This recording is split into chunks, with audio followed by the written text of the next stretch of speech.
Homilias do Padre Giovanni, Missa Dominical.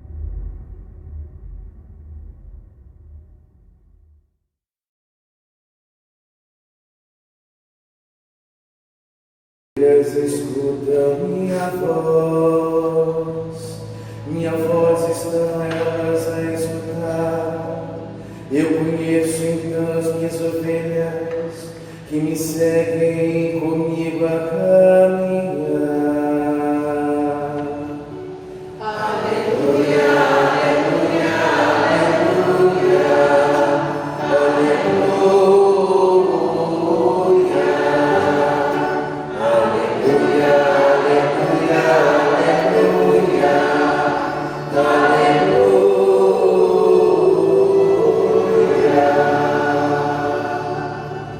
O Senhor esteja convosco.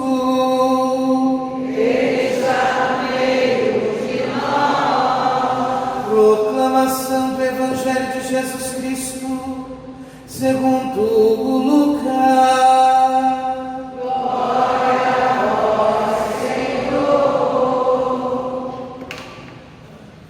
Certo dia, Jesus estava rezando num lugar retirado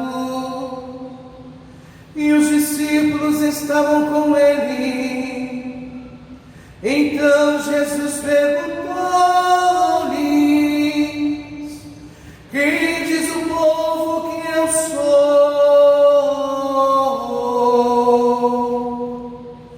E eles responderam: uns dizem que és João Batista, outros que és Elias, mas outros acham que és algum dos antigos profetas que ressuscitou. Mas Jesus perguntou: e vós quem dizeis que eu sou? Pedro respondeu: o Cristo de Deus. Mas Jesus proibiu-lhe severamente que contasse isso a alguém e acrescentou: o Filho do Homem deve sofrer muito, ser rejeitado pelos anciãos, pelos sumos sacerdotes e doutores da lei, deve ser morto e ressuscitar no terceiro dia. Depois Jesus disse a todos: se alguém me quer seguir, renuncie a si mesmo, tome sua cruz cada dia e siga-me. Pois quem quiser salvar a sua vida, vai perdê-la. E quem perder a sua vida por causa de mim, esse a salvará.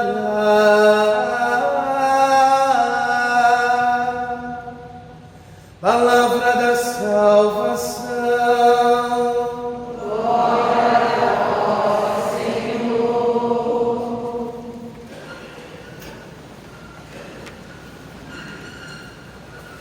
Fazendo o percurso por toda a liturgia da palavra, vamos perceber que já no Antigo Testamento, na profecia de Zacarias, o Senhor diz: derramarei sobre a casa de Davi e sobre os habitantes de Jerusalém um espírito de graça e oração.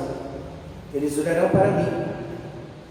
Ao que eles feriram de morte, hão de chorá-lo, como se chora a perda de um filho único. E aqui está dizendo, mostrando, falando, vai continuar dizendo e falando sobre Jesus Cristo na casa de Davi, sobre aquele que foi entregue e que choraram a sua morte, mas que ao mesmo tempo foi para todos eles, assim como é para nós, causa de salvação, de amor, de misericórdia, de vitória. É preciso que nós entendamos cada vez mais o quanto nossa alma é sedenta de Deus. Assim como o salmista vai dizendo que nossa alma precisa de Deus, que tem sede de Deus e pelo Deus vivo, que Deus é esse que está falando aqui? O Deus ressurrecto, o Deus vitorioso, mas o Deus que tanto amou o mundo, que deu o seu Filho unigênito para que todo aquele que nele crê não pereça, mas tenha vida eterna. A esse Deus que nós ouvimos falar na semana passada, trinitariamente, a esse Deus que se revela com 3 personalidades, ou 3 personas, ou 3 pessoas, por amor a cada um de nós, é este Deus que nós temos sede. E quando nossa alma não é saciada, ou quando não saciamos nossa alma com a presença de Deus, nossa alma fica adoecida. E a doença da alma atinge o corpo. A ausência de Deus, a ausência desse Deus agindo dentro de nós, que vai adoecendo quem nós somos e tirando o sentido da vida. Se nossa alma não está saciada, parece que a vida não tem sentido, parece que não existe prazer da vida, não existe alegria. E podemos dizer que as doenças do século, como depressão, pânico e tantas outras coisas semelhantes, desdobramentos dessas, são exatamente porque a alma não está saciada, a alma está gemendo, chorando e clamando pela presença de Deus. Que Deus é esse? O Deus que é da descendência de Abraão, que não foi aceito, que foi morto, mas o Deus que ressuscitou, que voltou ao Pai e que de junto do Pai enviou sobre nós o Espírito Santo. Espírito Santo esse que nos faz profetizar. Diz o livro de Joel, o profeta Joel, o Espírito Santo que foi derramado sobre vós e que dará sonhos e visões, que dará profecias. E aí, complementando com o Novo Testamento, a carta aos Coríntios, ou a carta aos Gálatas, ou ainda o Atos dos Apóstolos e outras cartas, onde vamos ver tantos dons chamados dons carismáticos ou preternaturais, ou além da natureza, que de fato são despontados pelo Espírito Santo como força da alma, ou os dons do Espírito Santo, os primeiros dons, os 7 dons do Espírito, como nós conhecemos, que são os dons infusos, que estão conosco e que vivem para a nossa própria santificação, que está lá em Isaías 11:14, ou 14:11, se eu não troquei o versículo com o capítulo. É importante então que nós de fato entendamos que o mistério do amor de Deus é saciar a nossa alma, é dar sentido à nossa vida. Quando Deus criou, insuflou com seu Espírito, ou seja, dando-nos a alma que nos dá forma, que nos dá movimentos, que nos dá força, Ele nos deu a alma como princípio de vida, como princípio vital. E à medida em que nossa alma não é saciada, esse princípio de vida vai se esvaindo, e a vida que existe em nós vai se tornando morte e sendo destruída aos poucos e aniquilada aos poucos. Sabendo disso, Jesus inspirou a igreja uma experiência de vida fundamental: o batismo.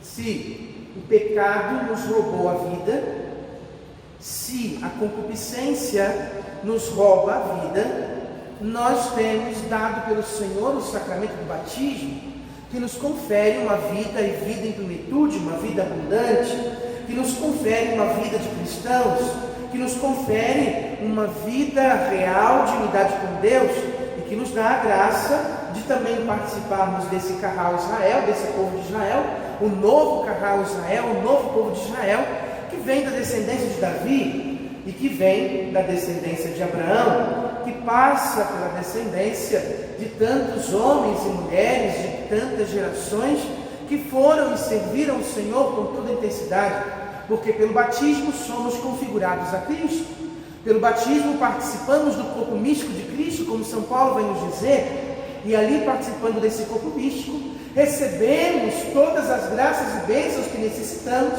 para alimentar a nossa alma e dar sentido à nossa vida, de tal maneira que a força do Espírito Santo que nós recebemos nos inspire e nos impulsione pela fé estarmos em Jesus Cristo, pela fé vivermos em Jesus Cristo, pela fé continuarmos na presença de Jesus, o Cristo, de Jesus ungido, de Jesus aquele que tem a unção e que trouxe para todos nós a unção. A igreja foi, ao longo de sua história, percebendo pela intuição dada pelo Espírito Santo, guiada pelo Espírito Santo, iluminada por esta força, percebendo na pregação de Cristo, dos apóstolos, a presença dos 7 sacramentos ou dos sacramentos que são sinais visíveis da graça de Deus, tão essencial, tão necessária para que tenhamos vida e vida em plenitude. Por isso, a igreja é muito clara quando diz que alguém que está com depressão, síndrome do pânico, tem o direito de receber a unção dos enfermos, porque tem uma enfermidade da alma, uma enfermidade intelectual, uma enfermidade afetiva e emocional, e necessita receber a unção dos enfermos para que a sua alma não morra, e morrendo a alma perca então o sentido, a esperança, a fé e a própria vida. É desta maneira, e inspirados pelo Espírito que recebemos, que nós queremos adentrar no Evangelho, onde Jesus vai dialogando com os apóstolos, perguntando: quem dizem que eu sou? Bom, se lembrarmos essa expressão, eu sou, é uma expressão utilizada no Antigo Testamento, quando Moisés perguntou, quando o faraó perguntar quem me enviou, o que eu direi? Diga, o eu sou me enviou. E agora Jesus está dizendo, quem diz que eu sou? Ou seja, quem eles estão dizendo que eu sou? Mas não é só uma pergunta de quem é o homem Jesus Cristo, mas ele está ali afirmando que o Todo-Poderoso, ou toda a essência de Deus, está ali agindo em algum momento, em algum lugar. Quem dizem que é o eu sou? Bom, alguns dizem que João Batista, outros um dos profetas que já morreram, e Jesus então ficam ali ouvindo aquilo que os apóstolos estavam dizendo, o que o povo dizia, e então precisava ouvir uma declaração. E ali ele pergunta, e vós, quem dizeis que eu sou? O Cristo, Filho de Deus vivo. Aqui é uma declaração bonita, porque é um ato de fé, uma profissão de fé que Pedro faz. Simão Pedro, primeiro príncipe dos apóstolos, ou primeiro papa da Igreja Católica, ou aquele que dá início ao processo da Igreja primitiva, confirmando a Igreja e confirmando a doutrina e confirmando como de fato entrar nessa experiência doutrinária de nossa Igreja. E ali ele então, professando a sua fé, diz: tu és Cristo, Filho de Deus. Isso significa dizer, tu és ungido, porque a palavra Cristo, Christos, em grego, significa ungido. Tu és aquele que tem toda a unção, a plena unção, a unção em plenitude. E que unção é essa? Unção de Deus, vieste de Deus, é uma unção divina. Tens a unção divina, tens a essência divina, tens a forma divina, tem a presença divina. Você é o eu sou. É você aquele que Moisés falou com o faraó. Mas não está falando da pessoa, da segunda pessoa, mas da essência divina que está nele. Ou seja, a sua essência divina é a mesma essência que impulsionou Moisés a ter a coragem de falar com o faraó: liberta o meu povo. E desta forma, ele está reconhecendo pela fé que Jesus Cristo é o libertador do povo, o novo libertador, o libertador do novo Israel, do novo povo, do povo que de fato estava ali precisando de libertação. E esse povo somos nós. Nós precisamos de libertação. A libertação já aconteceu.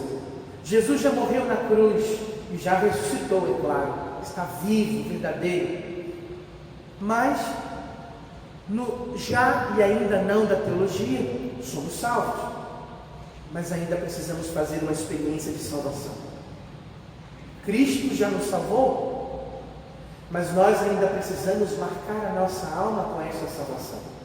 Ainda precisamos adentrar no mistério dessa salvação.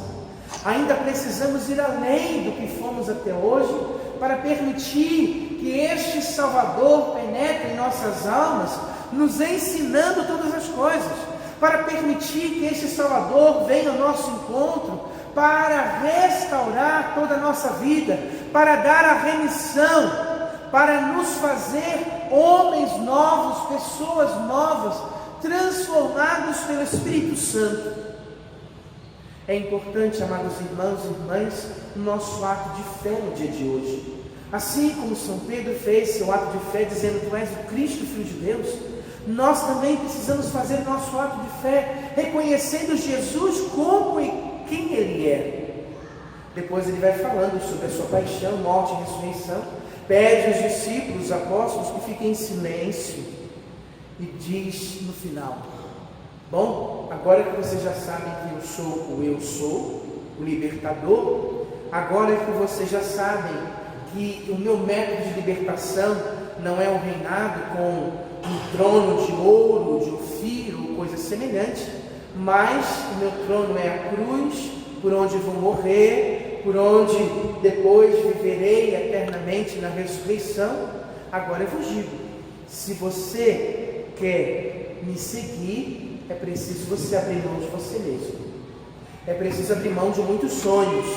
É preciso abrir mão de muitas vontades, de muitos desejos. Se você quer me seguir, você precisa aprender a abrir mão de muitas situações.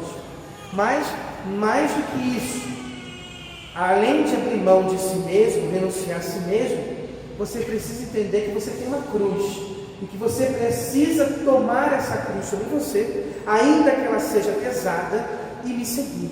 Que cruz? A cruz de cada dia. Bom, quando Jesus está dizendo a cruz, Ele não está dizendo só um madeiro, mas Ele acabou de falar que Ele vai morrer na cruz.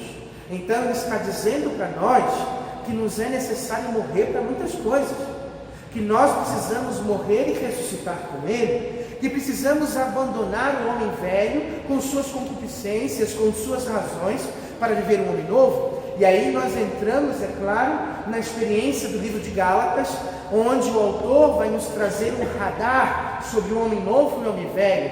O homem velho é aquele que está envolvido em bebedeiras, orgias, fofocas, intrigas, maledicências, etc, etc, etc.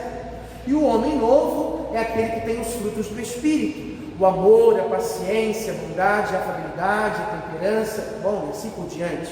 Então, nesse termômetro entre o homem velho e o homem novo, nós precisamos aprender a dar a nossa vida, porque se nós aprendermos a dar a nossa vida, nós vamos, mais do que tudo, salvá-la. Se alguém quer perder a sua vida por causa de mim, esse vai salvá-la. Então, entregar a nossa vida, entregar o homem velho, vencer o homem velho com todas as suas concupiscências, que muitas vezes nos inspiram mal, nos levam mal, é algo essencial, fundamental, para de fato conhecermos Deus tal como Ele é e fazermos uma experiência mística, real, profunda desse Deus que é amor. Nessa liturgia de hoje, que somos convidados a passar desde o Antigo Testamento, avisando o Espírito que é derramado sobre nós, aquele que se entrega para a nossa salvação, onde também somos convidados pela fé a nos aproximarmos dele e aprendermos de fato a dar a nossa vida, reconhecendo que Ele é o Cristo, o Filho de Deus, reconhecendo que Ele é ungido, que Ele é aquele que veio libertar Israel e o novo Israel de toda a sua culpa, de toda a sua dificuldade, de todo o seu problema, para que ressuscite e viva novamente, ou viva em plenitude.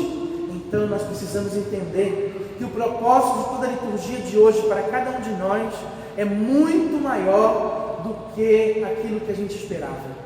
É entender que a partir do momento em que somos batizados e que assumimos uma fé cristã, uma fé católica, devemos então viver como cristãos. Devemos propagar o Evangelho, propagar as Sagradas Escrituras, propagar o amor de Deus em todos os lugares.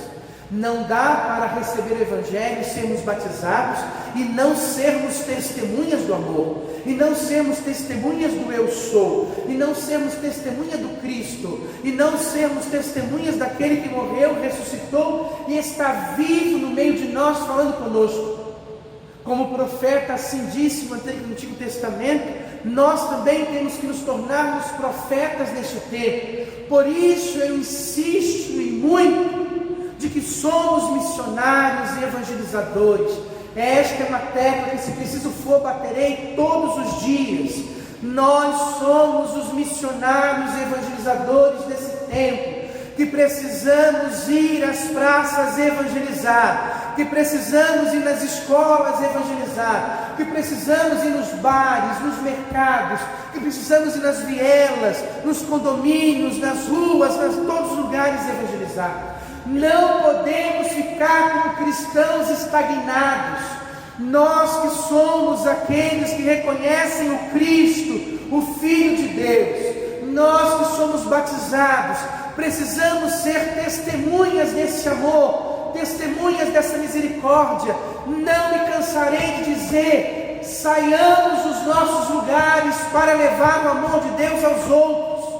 Se queremos um bairro diferente, se queremos uma cidade nova, um estado novo, um Brasil novo, um mundo novo, começa por sair da estagnação de um cristão adormecido, que está estagnado, só recebendo o amor de Deus e a graça, para irmos em estado de missão. Uma igreja que sai de uma pastoral de manutenção para uma pastoral evangelizadora e missionária, que sai de porta em porta, que sai de lugar em lugar, anunciando, levando, mostrando, transformando essa realidade. Nós, irmãos, somos impulsionados pelo ato de fé e pelo batismo que recebemos a sermos evangelizadores, anunciadores. Há um mundo inteiro para ser evangelizado, mas o que tem acontecido muitas vezes é que o mundo é que tem trazido seus valores contrários aos nossos para dentro de nossas casas. Quantos cristãos católicos que dizem que comungam, mas já não professam a fé como a igreja diz. Ah não, eu sou católico, mas sou a favor do aborto em alguns casos. Ah não, eu sou católico, mas sou a favor da pena de morte em alguns casos. Ah não, eu sou católico, mas sou a favor disso ou daquilo. Não é possível. Não é possível conciliar a morte e a vida. Não é possível conciliar cultos e ações do mundo com a expressão do cristão e a vida do cristão. Cristo deu a sua vida. Ele não matou outro, mas deu a sua vida por nós. Ele não matou ovelhas, cordeiros ou pombinhos, mas a si mesmo entregou pela nossa salvação e purificação. Ressuscitou verdadeiramente, nos ensinou a tomar a cruz de cada dia, e não disse que nós não íamos sofrer coisíssima nenhuma. Pelo contrário, ele disse: existe uma cruz de cada dia. Isso significa dizer que existe um sofrimento todos os dias, mas a diferença é que estar com Cristo é ressurreição também todo dia, é vitória também todo dia. Mas nós precisamos entender que esta omissão de só querermos receber na Santa Missa Graça e não trabalharmos pela causa do Evangelho não é tomar nossa cruz, não é perder a vida. Quando Jesus está falando de perder a vida, não está dizendo que todo mundo tem que ser padre e freira, não. Quando Jesus está dizendo que tem que renunciar a si mesmo, não está dizendo que todo mundo tem que ser monge e monja, não. Cada um dentro do limite da sua vocação. Eu tenho meu limite vocacional, do qual eu abri mão e renunciei a tantas coisas para segui-lo. Mas todos que estão aqui precisam renunciar a muitas coisas para seguir Jesus. E renunciar a muitas coisas para pregar Jesus, para anunciar Jesus. Cada um vai fazendo a sua renúncia diária para que Jesus seja conhecido, mas não dá para achar que a renúncia é só para os padres ou para as freiras, ou para os monges e monjas, religiosos e religiosas, bispos e papas. Não, a renúncia é para todos. Todos precisamos aprender a renunciar, todos precisamos aprender a refazer a nossa vida, todos precisamos aprender a entrar, a adentrar ao mistério do amor, da misericórdia e da compaixão. Enfim, a palavra de Deus deve formar e fomentar no nosso coração um coração novo. Deve formar e fomentar no nosso coração uma vida ressurrecta. E como foi a vida ressurrecta dos apóstolos? Saíram da sua timidez, do seu medo, da sua vergonha e passaram a evangelizar. Numa primeira pregação pós-Pentecostes, São Pedro converteu 3.000 homens, fora mulheres e crianças. Paulo saiu fundando comunidades em todos os lugares que passava. Tomé chegou até a Índia, evangelizando comunidades que existem até hoje, como de Bombay, onde está o seu corpo. E tantos outros que foram andando, martirizados em muitos lugares por pregar o Evangelho, mas que não se contentaram em ficar quietos no lugar que estavam, porque tinham uma missão, porque aprenderam com Cristo e cresceram dentro desse prisma tão bonito.